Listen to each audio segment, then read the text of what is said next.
Sejak diberlakukannya PPKM Mikro level 3 di Palembang, membuat kondisi sejumlah pasar tradisional sepi pengunjung. Salah satunya di Pasar Sekip Ujung Palembang. Para pedagang mengeluhkan hal tersebut karena pendapatan mereka jauh menurun. Sulitnya kondisi saat ini, pedagang berharap dapat perhatian dari pemerintah. Mereka membutuhkan bantuan.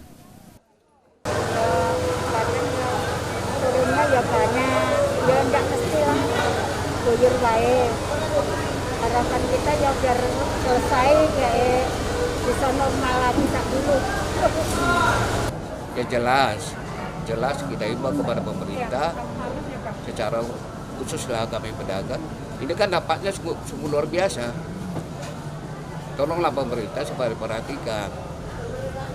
Biar gimana pun PPKM ini kan dampaknya secara ekonomi untuk masyarakat, apalagi ke pedagang.